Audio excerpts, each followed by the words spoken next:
Hey everyone, it's Ellie and welcome back to my channel.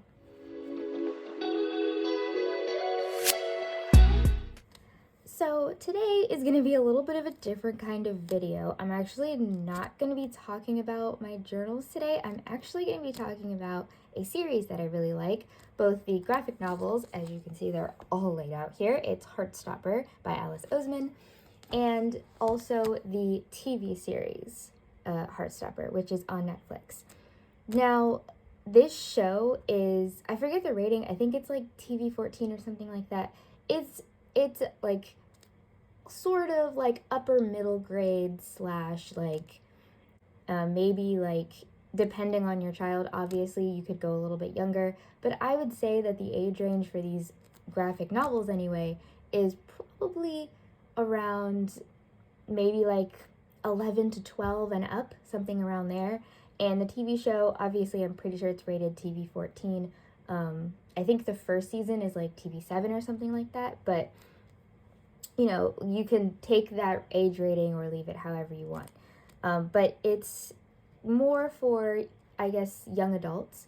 But I do think it's a very lovely series. I think it's kind of like a nice happy series, and I guess that's why I appreciate it. It's very good. I really like it. However, one thing that is bothering me, especially with the release of the third season on Netflix, is the consistent hate of Jane Spring. Jane Spring is Charlie Spring's mom, and people always compare her to Sarah Nelson, which is Nick's mom, which those are the two main characters, Nick and Charlie. And they are teenagers, so they have parental figures in their lives who have influence over their actions and the things that they do in the series. But they really seem to love Sarah Nelson, which she's great, she's wonderful, I love her too. But they seem to like really vilify Jane Spring. And to be honest, I can't. Like, I cannot be bothered with this. It truly annoys me. So I'm basically going to make this video in defense of Jane Spring. I'm defending her for everything that she does. Because truly, I believe she did nothing wrong. Putting into context, actually removing context, because to be honest, everybody looks at Jane Spring with the knowledge that we have of the inner workings of Nick and Charlie's relationship, and knowing in the future that they are probably going to end up staying together for the long run, because it's that kind of series, right? It's that kind of happy series.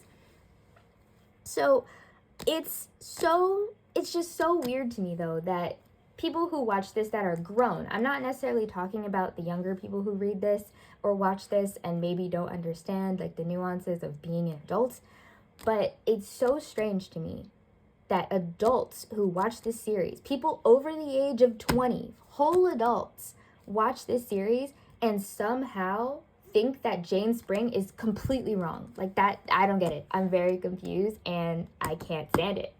It's bothering me. Anyway, we're like 3 minutes in and I haven't actually started, but I'm gonna start because this is just a rambly type video. I don't have like too much prepared for this. I'm gonna go by memory, so bear with me. I jotted down a couple notes, of course I did. I'm not gonna show them to you because they are messy. I mean, these are my notes. Just messy scribbles of notes. But I'm just gonna use them to go over some of my basic points because I can't. It's bothering me so much.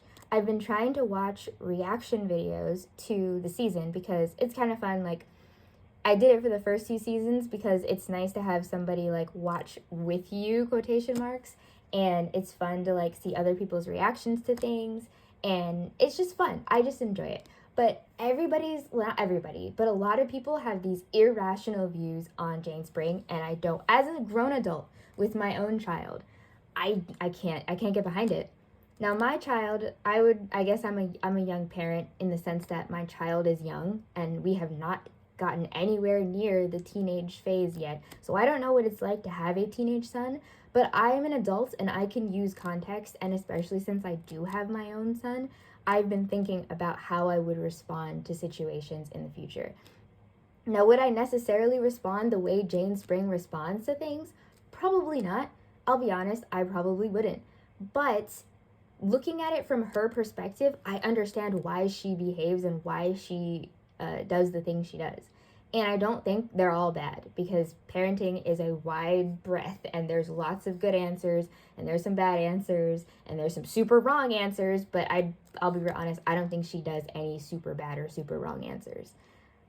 You know, I think she got stuck in a situation where it was very difficult to predict what was going on and what was happening, and I'll explain it anyway. So I'm going to start with season 1. So season 1, we don't see the parents too often. Season 1, I'll just ignore me moving things while I talk, but season 1 encompassed books 1 and 2 of the graphic novels. So, just these two. And not that much.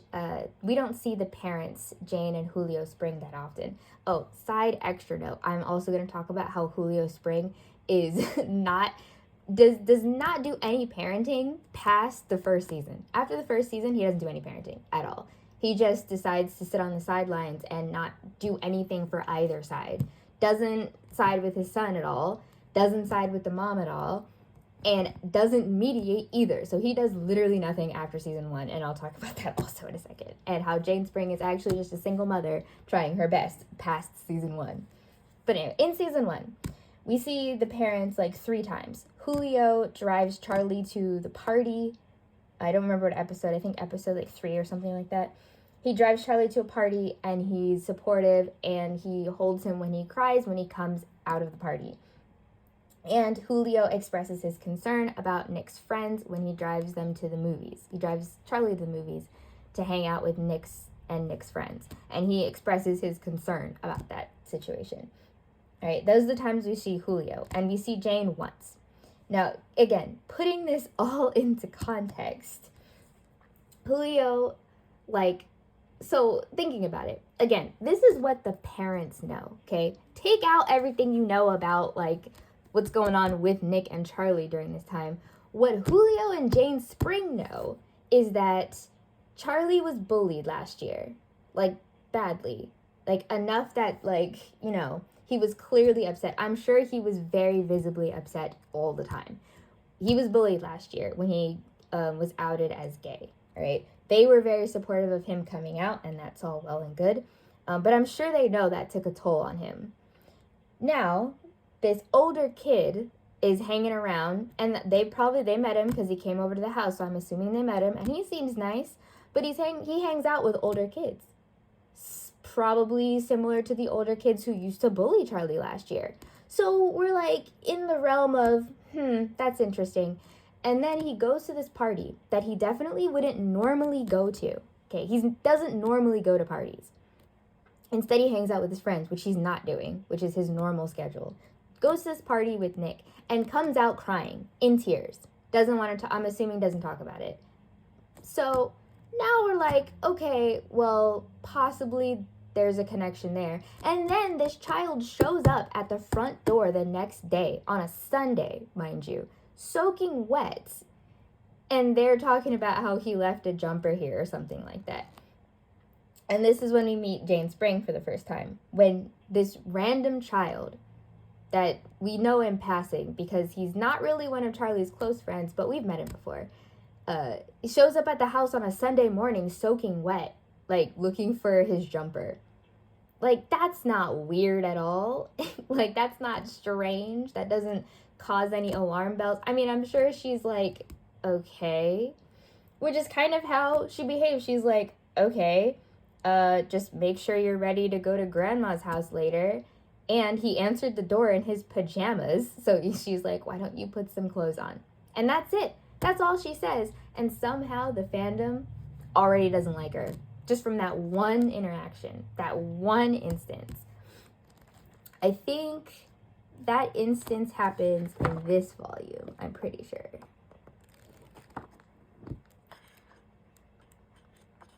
Finding it. Probably should have pulled it up there. Yeah, see? Nick, I didn't know you were coming over. Oh, he left a jumper here last week. Could you change out of your pajamas at least? And we're going to grandma's later. That's basically what she says. And we're already, this is it. This is all she says. And already, we don't like her for some reason. Why? Why? It doesn't make any sense.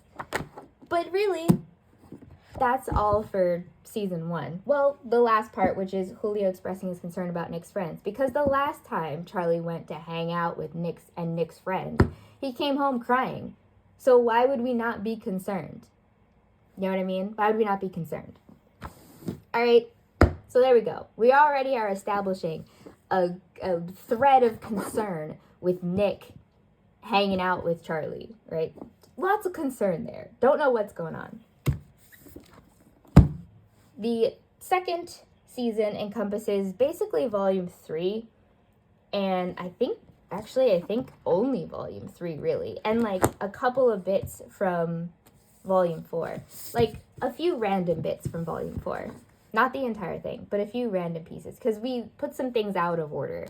A thing that happens at the end of volume 4 actually happens towards the end of season 2, and they just kind of chunked it from the end of this book and just stuck it over here. Like, anyway, maybe I'll explain all the inconsistencies or all the shuffling around with the story later. But for now, I'm talking about Jane Spring. So, again, not too many instances of the parents showing up in season 2 because a lot of it was the Paris trip. But at the beginning, they hear Charlie tells them that he's dating Nick. And they are surprised, but supportive. For some reason, this also gets people against Jane Spring specifically. Not necessarily Julio, but Jane Spring specifically. And why? Because she very clearly kind of made the assumption that Nick was probably straight. But I think that's nonsense to be upset at Jane about that, because all of Charlie's friends also said that Nick was definitely heterosexual and could not be gay or anywhere on the queer spectrum at all. So I don't think it's fair to throw all that on Jane Spring. Everybody made that assumption. Even Nick himself made that assumption. So I don't think that's fair at all. They very quickly accept that and go, oh, okay. Guess that's why you've been so excited about this trip, huh? And they're just kind of being silly about it. They mentioned that they shouldn't be having sex, which honestly is a very reasonable thing to say. Charlie just turned 15, like 2 months prior, just turned 15. They also have just started dating. Whether you count from when they announce it to everybody and they are official, which was like a week ago or less than a week ago, then okay, they've been dating a week, a little bit early, I'd say. Or if you count from when they started dating, then we go back, what, 2 months? So they've only been dating for 2 months. And again, Charlie just turned 15. So again, I don't think it's unreasonable to say, probably should not be having sex just yet. Just, keep that under wraps for now. Get to know each other a little better first before you do that. That to me makes perfect sense. Perfect sense. Don't see a problem. And honestly, Julio Spring is the one who said it, and he said it in a jokey kind of way anyway. So don't see why there's any need to get upset about that. Then they are upset because Charlie, who was previously a straight A student, suddenly isn't turning in his work the past couple months, and his grades have dropped, which, the connection is obvious. So they're like, okay, well, you need to finish your work, and then you can hang out with your boyfriend. Well, Jane Spring says that. The dad is trying to, again, meander around and not actually make a decision and say, oh, well, she uses the word ban, which I do agree that maybe using the word ban is not a great way to do that. But what she's saying is, do your work. Fulfill your one responsibility that you have, because this child doesn't have a job or anything. So your one responsibility is to do your best in school. That's it. Do your best in school. And once you do that, you can do what you want. So I don't understand why it was such a heinous backlash at Jane Spring that, again, maybe she shouldn't have used the word ban, but in the end, what he should have done was just finish his work. Because as we see later in that very same episode, I think it's either that episode or the next one, he can finish the assignment in an afternoon while at school doing all his other classes at the same time. So it wasn't that difficult. He could do it very quickly. He just didn't. And instead, what he decides to do is to sneak out multiple times to see Nick instead of doing his work. that he could have been done with and then seen him without, sneaking around at all. So again, I'm not necessarily mad at Charlie's response. Charlie, being the teenager that he is, of course he's not going to do his work and he's going to sneak out. It's fine, whatever. He's a teenager. Of course that's his response. My problem is the fandom's reaction to Jane Spring making that decision and somehow siding with Charlie in that scenario. Like, I love Charlie. I think he's a fantastic character and a decently written teenage character, honestly. And in that sense, he's a decently written teenage character and he's a teenager. He's a teenager. He behaves like a teenager. So I don't agree with a lot of things he does, actually. And this is one of them. Like, there was no need at all to blow off your work to go hang out with Nick for like an hour. Just do your work. It would have been done, and then you could have hung out with Nick for the rest of the week because your work would have been done. That's the simple solution. That's the solution that makes sense. Like, but he doesn't do that. And again, it's fine that he doesn't do that, but for some reason, the fandom acts like Jane Spring was the one who was wrong for telling him to get his responsibilities done before he hangs out with his boyfriend. And I think that is ridiculously silly and not a thing to like pull against Jane Spring. It doesn't make any sense.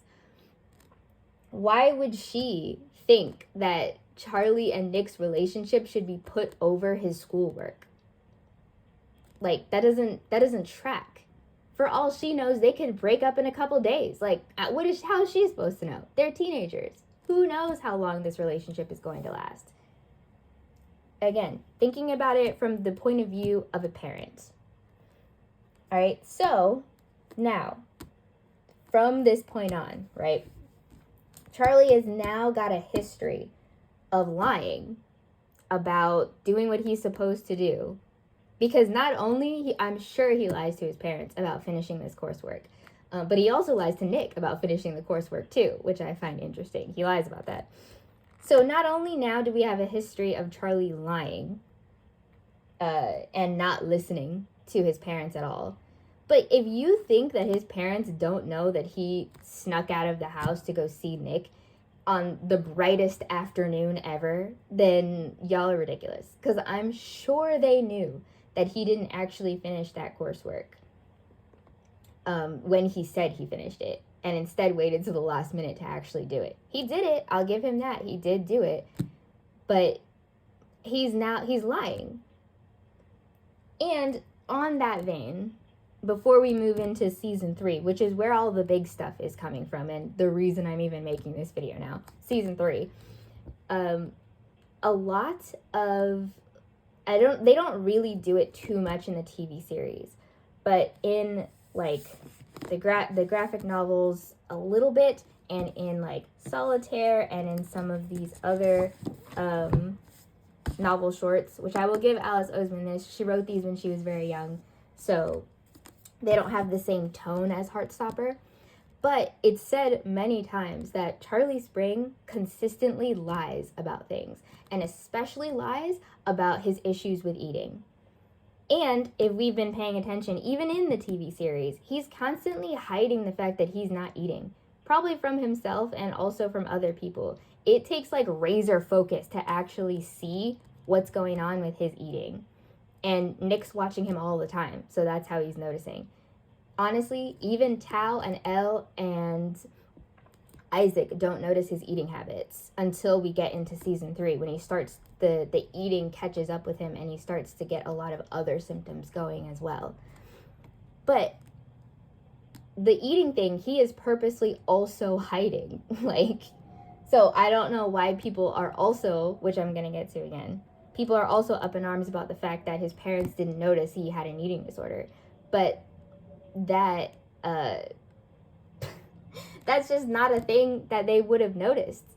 And if they did notice it, which I'm going to get to, they do notice a little bit, they don't attribute it immediately to ED. They attribute it to other factors that are new factors that are coming up, because now the symptoms are getting worse and there's only a couple new things that have happened recently, and that's what they attribute it to. And that makes sense. Again, I'm sorry, I'm rambling. I'm going to get into season 3 now. like I said, now Charlie has a history of lying about what he's doing and about what's going on with him. So why on earth would his mom believe anything he says? I'll tell you, she probably wouldn't. So then we get into season 3. And season 3 encompasses the rest of volume 4 that wasn't used, this winter, and volume 5. And I guess technically Solitaire as well, but we kind of really brush over a lot of things in Solitaire, and we don't actually do the thing that happened in, like the big thing that happened in Solitaire. I don't know if you noticed, but in the background art, the school is burning. That does not occur in the show. So we take some liberties with the show. All right, in this one. So what we get to in season 3. So one of the like first things, and this one I'm gonna get pretty detailed with, which is, and the rest of it I'm gonna be more like I was before, just kind of talking about the incidents that occur. So in episode 2, like Charlie is on the couch in his living room and he's getting a call from Nick, and they try to talk and it's really choppy, right? They don't have good service. They don't have good signal. So they can't. Mom comes in and asks why he's not tidying up, which means if you think about it for just a second, it means that she had asked him to tidy up the room before this, and he was like sitting on the couch, not actually doing that. Not actually tidying up like he had supposed to be doing, which is crazy because he wasn't talking to Nick when the scene started. So all he had to do was pick some stuff up off the floor, I'm assuming, because I think she's holding like a vacuum or something, or like some laundry. Like I think she's holding laundry. She's cleaning. She's doing the chores for the day. And all he had to do was pick up the living room, and then he could have sat down and it would have been fine. Like, why didn't he pick anything up? He didn't do the thing he was supposed to do even before his boyfriend tried to call him. And so she asked about cleaning, and he cuts her off, and then his call drops, and he acts like it's her fault that the call drops, by the way, which, amazing. Love it. And I will also say, whenever he talks to Jane Spring, he takes on the tone of a bratty teenager. Like, the tone of bratty teen comes all the way out when he talks to his mom. And again, I get it. He is a teenager. I understand. But, you know, all the maturity and everything that he talks in, like, sometimes when he's not talking to his mom, out the window when his mom's talking. It's gone. Finito, finished, not here anymore. So, yeah, she cuts him off. Again, his call drops, and he acts like that's her fault somehow. And she's like, well, I want to talk about Nick anyway. And says that he's staying over too late because the previous night he was at Nick's house before, it was the night before Nick left to go on his trip, and he stayed a little late. She just texted him and said, oh, hey, like, it's time for you to come home. Like, and he left. Because he's got a curfew time where he's supposed to be home. And instead of saying anything about that, he just stayed and didn't say anything about it. And honestly, you've got a curfew, dude. You should just go home. Like, I understand, like, you want to spend your last couple minutes with Nick, but you spent a bunch of days with Nick. Like, again, they're teenagers. They don't understand how to navigate and have, like, healthy boundaries with a relationship yet. That's what you learn as a teenager. But as the parent trying to facilitate those healthy boundaries, I don't see why the fandom is against her putting healthy boundaries on their relationship. Like, I don't understand that. That's so confusing to me. So she says he shouldn't be staying late at Nick's and that they shouldn't be having sex because he came home in Nick's jumper. Now, they're not having sex. Like, they're not. And he says they're not, but she doesn't believe him because he came home wearing his clothes. And again, as I stated previously, he is a known liar. He lies about things. So why would she believe him? And a lot of people are like, oh, she should just believe him because she should. But no, if you know your kid lies to you all the time, why would you believe what he says just off bucks? Especially about something that you seem to have evidence to the contrary for. Him staying late at his house all the time without actually explaining, hey, I'm going to stay late, or I'm staying out for this amount of time, I'll be home at this time, or can I stay late? at Nick's house today. Staying late with no explanations. Coming home wearing his clothes. Are those not signs? Like, I don't understand. So again, she doesn't believe him when he says that they aren't having sex. And again, why would she believe him? He lies all the time. And she says she's worried after the coursework situation because, again, he just went from a straight A student who always does his work and turns in things on time and was doing well in school to having grades be dropped and not turning in assignments, right? Concerned. She's concerned. And she's concerned that he's putting all his other things and all his obligations over this, like, and putting Nick above all of those things, which is unhealthy. It's unhealthy. In life, you will have, and as you get older, you have responsibilities and obligations.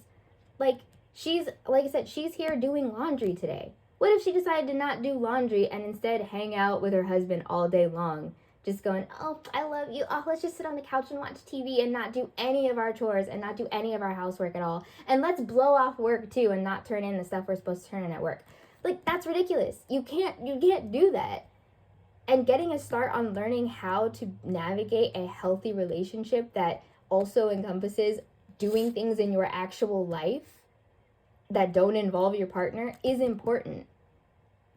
And so everything she's saying, valid, completely valid.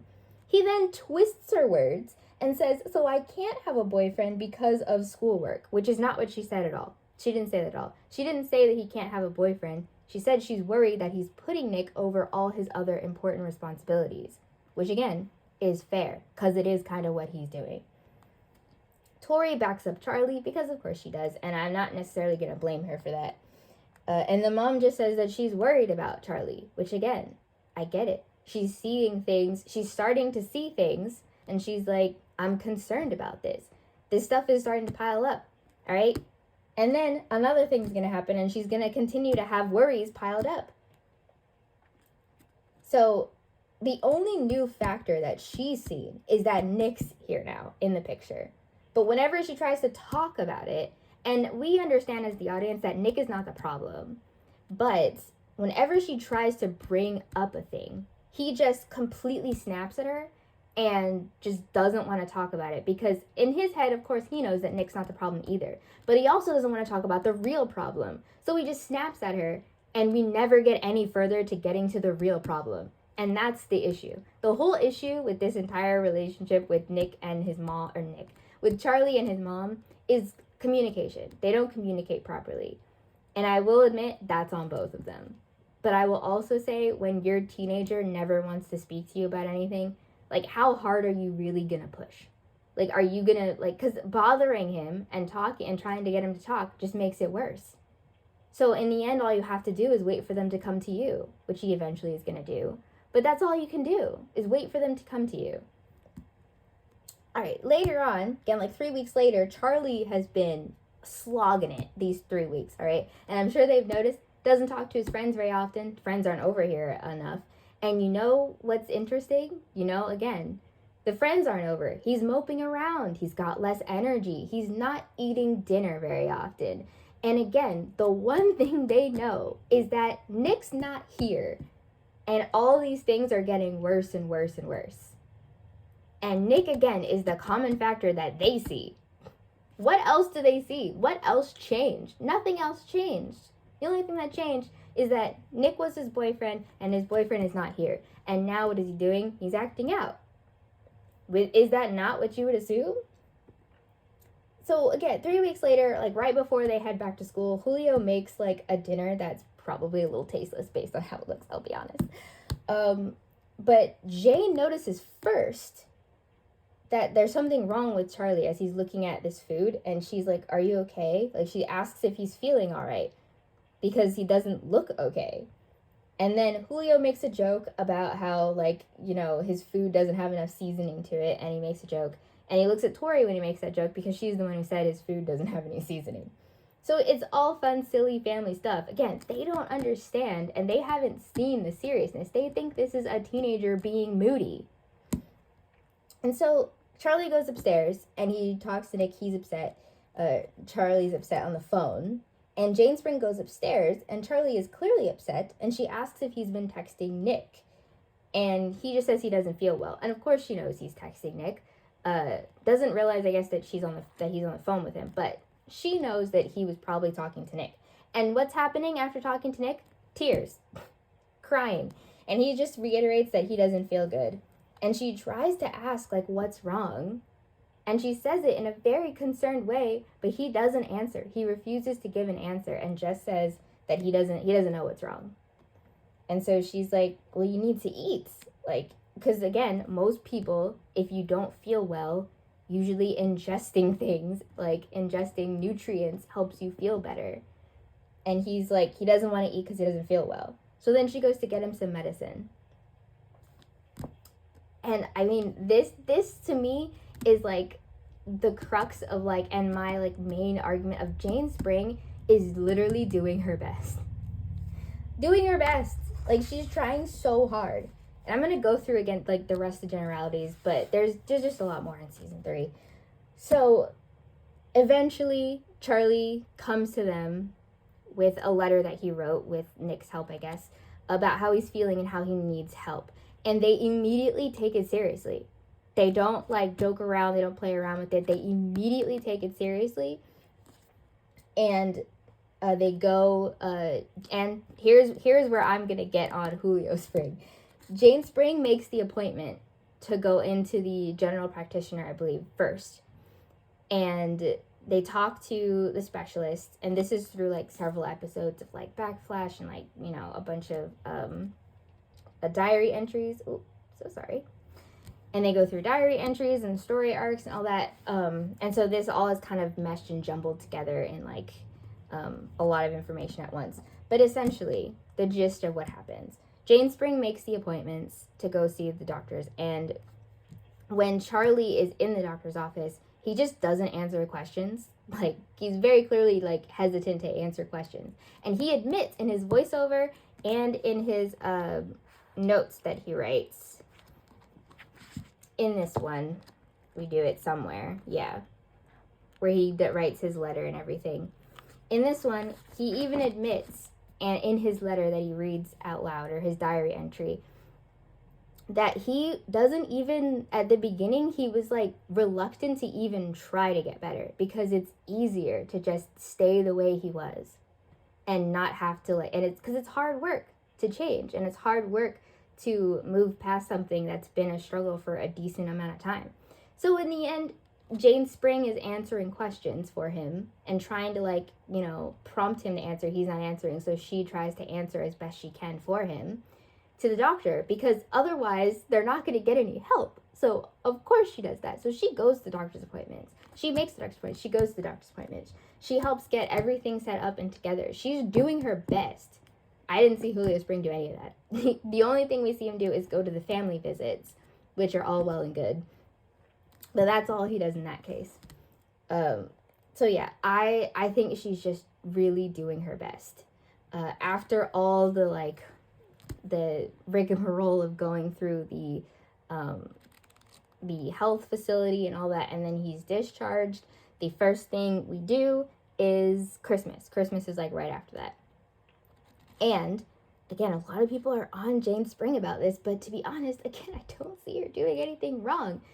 She knows the holidays are stressful. I'm sure she's stressed out with the holidays. Her parents are here, family members are here, and these family members are, you know, the types of family members. They're ignorant and they make, like, ridiculous comments. They're not necessarily trying to be hurtful or harmful, but they're just annoying. Like, they're just really annoying and ignorant comments. And again, this also might be a difference in generation, but Charlie just doesn't, like, Charlie wants everything to be dealt with now and wants to cause conflict, when in reality, these guys are going to be here for, like, a couple hours or maybe one day, and then they're going to leave, and you won't have to see them again for a whole nother year. So what is the point of causing conflict with them to try to, like, push back on their ridiculous nonsense, like, thoughts? Like, they make some silly comments about how, oh, well, you went to that hospital and now you're fixed now, so it's fine. You won't have to deal with the crazies anymore. And, like, nonsense like that. And just, there's no point in trying to have an argument or talk to somebody who just is purposely ignorant and doesn't want to watch their words. There's just no point. And Jane Spring, knowing she's been in this family for way longer than he has, I'm sure knows that. So she's just like, look, let's just get through the day. And he just refuses and storms out, leaves his sister to the wolves, by the way, doesn't help her a bit, and then just leaves. And also, even before that, he was already getting upset because Jane was again concerned because knowing the holidays are stressful. We've got a lot of food on the plate. She's watching for signs because I'm sure the doctor explained, like, it's normal to have relapses, just keep out for these signs, and when they start happening, help him get through with XYZ thing. So she's a little hovery, but she's just like, are you okay? She's asking, are you okay? Like, do you need anything? Are you all right? She's just a concerned mom. And that annoys the crap out of him for some reason. So, and I get it's slightly overbearing, but again, I see why Charlie's annoyed. I don't know why the audiences, like, are pretending like she's wrong for it. She's wrong when she doesn't know what's happening and doesn't know that he has an eating disorder. And she's also wrong when she's very concerned about his eating disorder. So she just can't win. She just can't win. So we've got the disastrous dinner in which Charlie abandons his family, his sister specifically, to go to Nick's house and just not help at all. And then the next thing, let's see, what's the next thing that she does? Again, those are honestly some of the bigger things, but then we're getting into like the back end of the season after Charlie's doing slightly better. One thing that came up a lot from Volume 5, and I don't know if it's coming up in the series because a lot of reactors haven't gotten to these last couple episodes yet, so I haven't gotten a chance to hear their thoughts on the last few episodes that have more to do with like sex and that part of the relationships. But at one point, and I will give everybody this one, I will admit, I think Jen Spring's in the wrong for this one.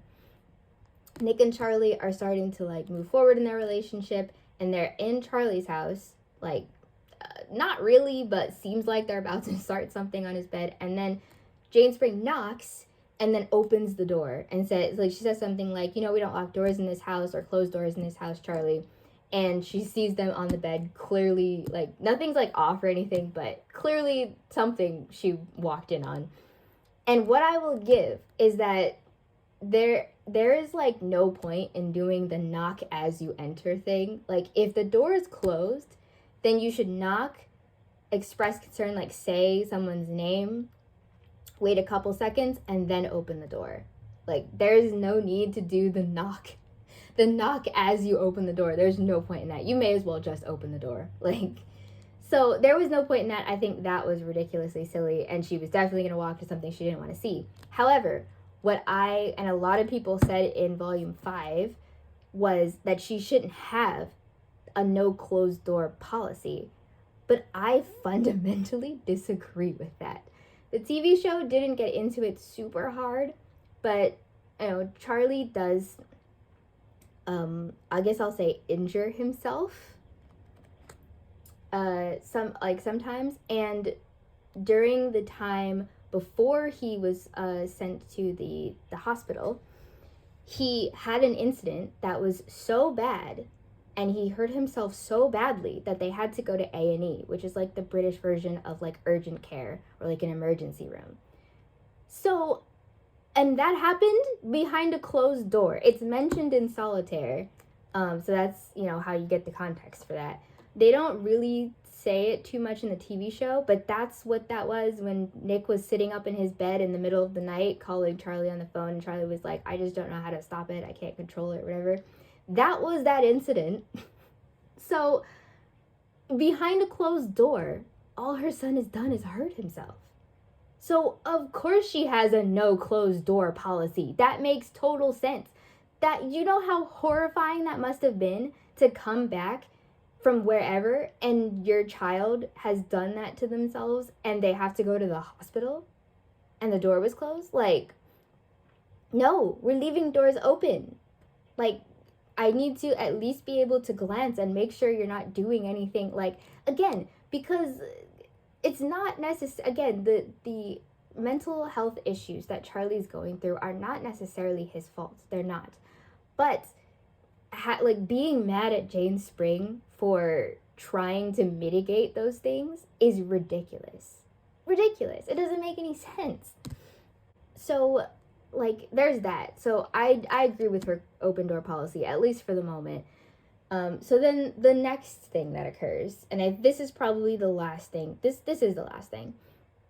The last thing is when Charlie does some crazy manipulation tactics because he wants to have a sleepover with Nick. And he wants one today, right now. Like in this moment or within the next week. He wants to have a sleepover at Nick's house. And he manipulates his mother by, under the guise of cooking a meal together and spending time together and having a good time, doing something that she knows that he knows that she's worried about, his eating, and tying it to something they're doing together and putting her in a good mood like that. And it again, it doesn't feel real. He's not doing it because he genuinely wants to spend time with his mom and genuinely wants to help her feel comforted about his journey with his eating disorder. No, he did it so he could manipulate her into being in a good mood so that she'd say yes to him having a sleepover with his boyfriend. Like, is that not top class manipulation? And again, I'm not necessarily upset that Charlie did it. Again, he's a teenager. He's behaving in the way a teenager does, selfishly. But the fact that everybody agrees with it and thinks it was fine is crazy. And then, after she's been so happy and she has spent this time with her son and she's seeing like, oh, maybe he's making good progress and it's put her in a nice mood, then he comes in like a lion and is like, so can I have a sleepover with Nick? And she doesn't even say no. She says, oh, well, that's a lot to take in, and then talks about how she might think about it and maybe they should talk about it more after his exams are over. And like, she really can't give him an answer right at this moment. This is basically an ambush. And then Tori comes and like backs Charlie up and doesn't help at all. And you know who isn't mitigating or, you know, being a mediator in the situation or even choosing a side? Julio Spring. Again, I'm just gonna keep throwing Julio Spring in there. But he doesn't help at all. Doesn't help at all either way on either side. And doesn't even mediate in the middle to say like, look, this is what your son's trying to say, this is what your mother's trying to say, and see if we can meet in the middle. Because honestly, we could have had the conversation that happens later after Charlie runs away from the house and goes to Nick's house and then returns. We could have had that conversation right at this moment if somebody would have helped mediate. And again, I don't disagree with her. She said, this is kind of like an ambushy question. I can't give you an answer right at this moment, but we can talk about it after your exams. And she didn't say no. She said we should talk about it later. And Charlie wants an answer right then, right now. So he gets mad and leaves and goes to Nick's house. Then when he comes back, and this is probably the worst thing that Julio Spring does, which they clearly had a chat. They had a conversation. Julio and Jane, they had a conversation. And then he says, oh, you got this, and leaves. Doesn't stay for this conversation at all. Doesn't help whatsoever. And that's crazy to me. Like, that's insane. Just full scale leaves her. And she reiterates, again, she pretty much almost says the same thing. But now that Charlie's gotten what he wants, basically, because that he went over to Nick's house and they pretty much had sex. So basically he got what he wanted, really. So it's fine now, even though she kind of says almost the exact same thing. She admits that sometimes she can be a little overbearing. She's trying her best. And that it would be best if we talk about having like a sleepover overnight after you've done your exams, because you should be focusing on those. And I see absolutely nothing wrong with that. I don't see an issue. And then at the very end, when he comes back, like they go to the fair and everything, and then she fully agrees yeah, go ahead, have a sleepover with your boyfriend. It's all good. Because you've gotten everything done that you need to get done, which I feel like would have been her answer this entire time if he would just do the things he's supposed to get done. So anyway, that's my spiel about Jane Spring. Like, I truly believe she did absolutely nothing wrong, except maybe that one thing about opening the door while it was closed already. Knocking and entering is just not a thing that ever needs to happen. You're always gonna walk in on something you didn't want to see if you do that. Best to err on the side of caution. But yeah, I mean, I know this is like a strange video of just my hands chatting and pictures of of graphic novels on the table. But I truly, like, I was thinking about it last night, and I just was like, you know what? No, I'm going to make a video. Because I was watching a reactor, and they just were giving Jane Spring absolutely no leeway and not looking at anything from her perspective at all. And I can't stand it. I can't stand it. Charlie Spring is a good character. He's a good character, but he's a teenager, and he's written very much like a teenager. And it does not make sense that adults are sitting there agreeing with Charlie and thinking that he's in the right about things and thinking that the way he talks and responds to his mom is the proper response to a very reasonable request that she makes. And how not, like, I've barely seen any people actually think about Jane Spring's perspective and what she has seen and what her experience with this whole situation is. Again, she has very little to no context on the depth of the relationship with Nick and Charlie. And honestly, even if she did, I'm sure she would think that's probably unhealthy, because it is slightly, just a little bit. We're moving into the more healthier version of their relationship, but even in season 3, we've seen that Nick doesn't even understand his own identity outside of Charlie, and he's struggling with that. And that's a thing that we'll probably get into if we get a 4th season.